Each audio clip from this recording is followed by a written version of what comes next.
వార్తలు సమర్పిస్తున్నవారు sun valley high school Bhupalpally, Jaya Bharathi English medium school Ayyappa Nagar Jammikunta, Raman day and residential campus Madikonda, first class నుండి 10th class వరకు.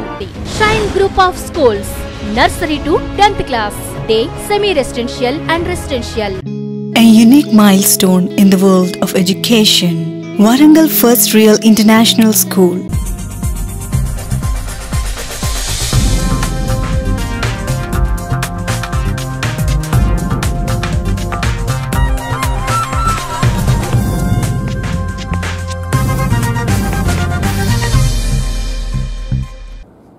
నమస్తే, మీరు చూస్తున్నవి ఆర్బీ న్యూస్. నేను సమీర్.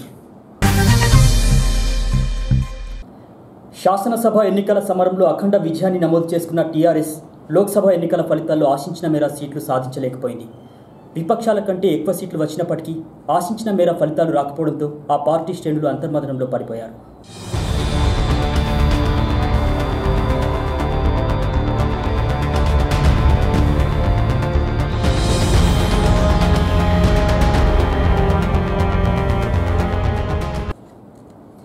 అసెంబ్లీ ఎన్నికల్లో ఉద్యమ పార్టీ అయిన టీఆర్ఎస్ ఘన విజయాన్ని సాధించి రెండోసారి ప్రభుత్వాన్ని ఏర్పాటు చేసిన విషయం తెలిసిందే. అయితే అదే ఆత్మవిశ్వాసంతో ఆ తర్వాత 16 లోక్సభ స్థానాలను కైవసం చేసుకోవాలని ఆశించింది.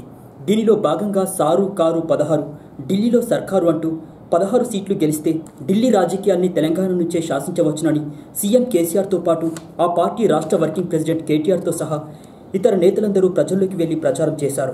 అయితే గురువారం వెలువడిన లోక్సభ ఎన్నికల ఫలితాల్లో 16 స్థానాలకు గాను టీఆర్ఎస్ 9 స్థానాల్లో విజయం సాధించింది. మిగతా 3 చోట్ల కాంగ్రెస్ పార్టీ, అదేవిధంగా మరో 4 ఎంపీ స్థానాలను బీజేపీ సొంతం చేసుకుంది. దీంతో లోక్సభ ఎన్నికల ఫలితాలు టీఆర్ఎస్కు కాస్త నిరాశనే మిగిల్చాయి. ఉద్యమ నేత సీఎం కేసీఆర్ కుమార్తె నిజామాబాద్ సిట్టింగ్ ఎంపీ కవిత ఓటమి ఆ పార్టీ శ్రేణులను షాక్కు గురిచేసింది. అదేవిధంగా కరీంనగర్లో సిట్టింగ్ ఎంపీ వినోద్ ఓటమి కూడా అసంతృప్తికి గురిచేసింది.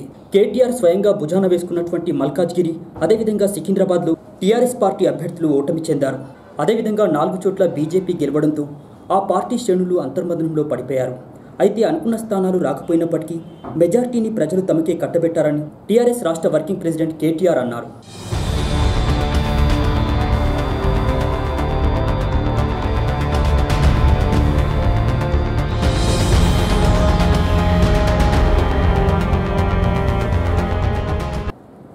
తనని గెలిపించిన ప్రజల కోసం చిత్తశుద్ధితో పనిచేసి ప్రజల సమస్యల పరిష్కారానికి కృషి చేస్తానని ఎంపీ రేవంత్ రెడ్డి అన్నారు. ప్రతి ఒక్క యువకుడు తన ఓటే కాదు, తన కుటుంబ సభ్యులనే కాదు, తమకు తెలిసిన వాళ్ళ ప్రతి ఒక్కరిని కదిలించి పోలింగ్ బూత్కు తీసుకొచ్చి ఇవాళ గెలిపించడం జరిగింది. ఈ గెలుపులో నా ప్రమేయానికంటే తెలంగాణ నలుమూలల ఉద్యమకారులుగా ఉండి తెలంగాణ రాష్ట్రాన్ని సాధించిన విద్యార్థుల యొక్క గొప్పతనం ఉన్నది గెలుపులో. కాబట్టి ఈ గెలుపును బాధ్యతగా స్వీకరించి గెలిచినప్పుడు ఉప్పొంగిపోయేది లేదు, ఓడినప్పుడు కుంగిపోయేది లేదు అని ఆనాడు చెప్పిన ఇవాళ ఈ బాధ్యతను చిత్తశుద్ధితో సమస్యల పరిష్కారం కోసం వినియోగిస్తా. అయితే ఈ సందర్భంగా ప్రభుత్వంలో ఉన్న పెద్దలకు ఈ తీర్పు ద్వారా కనువిప్పు కలగాలి. తండ్రి కొడుకుల యొక్క దుర్మార్గమైన వైఖరికి వ్యతిరేకంగా ఈరోజు ఈ ప్రజలు తీర్పిచ్చిండ్రు. ఇప్పటికైనా తండ్రి కొడుకులు సమీక్షించుకొని తెలంగాణ సమస్యల పరిష్కారం కోసం ప్రయత్నం చేయాలి. అలా చెయ్యకపోతే తెలంగాణ వీధుల్లోనే కాదు, పార్లమెంటులో కూడా ఈ ప్రాంత సమస్యలను చంద్రశేఖరరావు గారి దుర్మార్గమైన వైఖరిని ప్రస్తావించి ఖచ్చితంగా ప్రజలకు మేలు జరిగే విధంగా నా పోరాటం ఉంటుంది. ఈ పోరాటంలో సహకరించిన పాత్రికే మిత్రులందరికీ కూడా ధన్యవాదాలు తెలియజేస్తున్నా.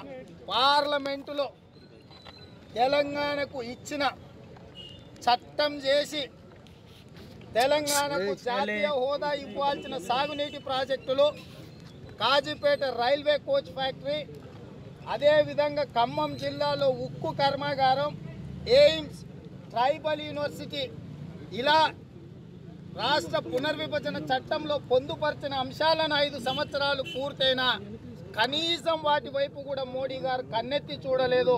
మొట్టమొదట 2014 పునర్విభజన చట్టంలో తెలంగాణ కోసం పొందుపరిచిన హక్కుల మీద గలం విప్పుతా. ప్రజాస్వామ్యంలో ప్రజల తీర్పు శిరోధార్యమని టీఆర్ఎస్ వర్కింగ్ ప్రెసిడెంట్ కేటీఆర్ అన్నారు. లోక్సభ ఎన్నికల ఫలితాలు వెలువడిన అనంతరం గురువారం వారు మీడియాతో మాట్లాడారు. 16 స్థానాల కోసం కష్టపడ్డామని, అయితే ప్రజలు 9 స్థానాల్లో గెలిపించినట్లు తెలిపారు. ప్రజాస్వామ్యంలో ప్రజల తీర్పును గౌరవిస్తున్నట్లు తెలిపారు. ఈ సందర్భంగా ఏపీ సీఎంగా ప్రమాణ స్వీకారం చేయనున్న వైఎస్ జగన్మోహన్ రెడ్డికి, అదేవిధంగా ప్రధానిగా బాధ్యతలు చేపట్టనున్న నరేంద్ర మోడీకి వారు శుభాకాంక్షలు తెలిపారు. తెలంగాణ ప్రజా శ్రేయస్సు కోసం, తెలంగాణ ప్రజల కోసం అంకితమై నిబద్ధులుగా పనిచేస్తామని చెప్తూ మీడియా మిత్రులు కూడా చాలా సహకరించారు. మీకు కూడా హృదయపూర్వకంగా ధన్యవాదాలు. పనిచేసిన పార్టీ కార్యకర్తలకు, ఓట్లేసిన ప్రజలకు, మళ్ళీ ఒకసారి తెలంగాణలో మెజారిటీ స్థానాలు మాకు కట్టబెట్టిన ప్రజలకు హృదయపూర్వకంగా ధన్యవాదాలు తెలియజేస్తాం. జగన్మోహన్ రెడ్డి గారికి కూడా ఇప్పటికే మా ముఖ్యమంత్రి గారు, మా పార్టీ అధ్యక్షులు ఇప్పటికే శుభాకాంక్షలు తెలియజేశారు.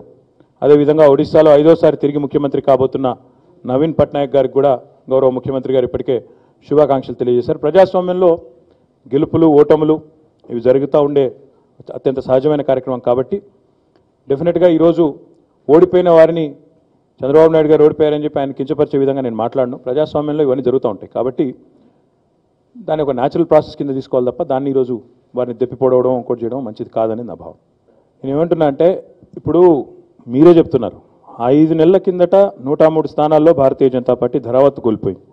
ఇప్పుడు కొన్ని చోట్ల గెలిచింది. కాబట్టి ఇవన్నీ కూడా ఆలోచించాలి. మేము కూడా ఒక పార్టీగా కూర్చొని, సంస్థగా కూర్చొని, మా అధ్యక్షుల వారు, అదే రకంగా మా పార్టీ రాష్ట్ర కార్యవర్గం అందరూ, మా గౌరవ శాసనసభ్యులు, శాసన మండలి సభ్యులు మేము కూడా ఆలోచించుకోవాలి. ఎందుకంటే మేము మెరుగైన ఫలితాలు ఆశించాం, కష్టపడ్డాం, దానికి తగ్గ విధంగానే తీర్పు ఉంటుంది అనుకున్నాం. కానీ కొన్ని చోట్ల మరి దానికి భిన్నంగా వచ్చింది. కాబట్టి మేము కూడా ఆలోచించుకోవాలి, ఏం జరిగింది అనేది విశ్లేషించుకోవాలి. ప్రజా తీర్పు ప్రజాస్వామ్యంలో అల్టిమేట్గా శిరోధార్యం. అది మేము ఇంకో బహానా పెట్టో, ఇంకోటి పెట్టో ఈరోజు ప్రజా తీర్పును మేము తప్పుపట్టాం. డెఫినెట్గా ప్రజా తీర్పు శిరోధార్యం. ప్రజాస్వామ్యంలో వారికి మించిన బాసులు ఎవరు లేరు. వారు మాకు ఈరోజు మెజారిటీ స్థానాలు ఈరోజు మాకే మళ్ళీ కట్టబెట్టారు. పార్లమెంట్లో కూడా టీఆర్ఎస్ పార్టీకే ఈరోజు తెలంగాణలో మళ్ళీ తిరిగి మెజారిటీ స్థానాలు 17 ఉంటే 9 మాకే కట్టబెట్టారు. కాబట్టి వారి తీర్పును మన్నించి, వారి విశ్వాసాన్ని వమ్ము చేయకుండా ఎన్నికల ప్రణాళికలో, అదే రకంగా మన గతంలో నిర్దేశించుకున్న ప్రాధాన్యాలు కూడా ఏవైతున్నాయో, ప్రజలు ఆశిస్తున్నవి కూడా ఏవైతున్నాయో వాటికి అనుగుణంగా ప్రజాసేవకు పునరంకితమై పనిచేస్తూ ముందుకు పోతాం. రాబోయే 4.5 సంవత్సరాలు మరి ఏ ఎన్నికలు కూడా లేవు కాబట్టి ఇంకా నిర్విఘ్నంగా అన్ని అభివృద్ధి కార్యక్రమాలు, సంక్షేమ కార్యక్రమాలు చేసుకుంటూ డెఫినెట్గా ముందుకు పోతాం. ఆంధ్రప్రదేశ్ ముఖ్యమంత్రిగా బాధ్యతలు చేపట్టనున్న వైఎస్ జగన్మోహన్ రెడ్డి సరికొత్త రికార్డు నెలకొల్పారు.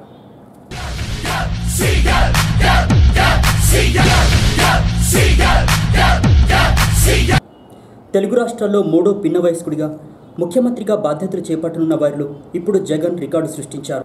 ఉమ్మడి ఆంధ్రప్రదేశ్లో కానీ, నవ్యాంధ్రలో కానీ ఇప్పటి వరకు అత్యంత పిన్న వయసులో ముఖ్యమంత్రిగా బాధ్యతలు చేపట్టిన రికార్డు దామోదరం సంజీవయ్య పేరిట ఉంది. అప్పుడు ఆయన వయసు 38 సంవత్సరాలు. ఆ తర్వాత రికార్డు నారా చంద్రబాబు పేరిట ఉంది. 1995లో చంద్రబాబు ముఖ్యమంత్రి పదవి చేపట్టినప్పటికీ ఆయన వయసు 45 సంవత్సరాలు. తాజా ఎన్నికల్లో అఖండ విజయం సాధించినటువంటి వైఎస్ జగన్మోహన్ రెడ్డి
ఆంధ్రప్రదేశ్ అసెంబ్లీ ఎన్నికల్లో చంద్రబాబు నాయుడు నేతృత్వంలోని టీడీపీ ఘోర పరాజయం పాలైన నేపథ్యంలో సంచలన దర్శకుడు రామ్ గోపాల్ వర్మ తనదైన శైలిలో స్పందించారు.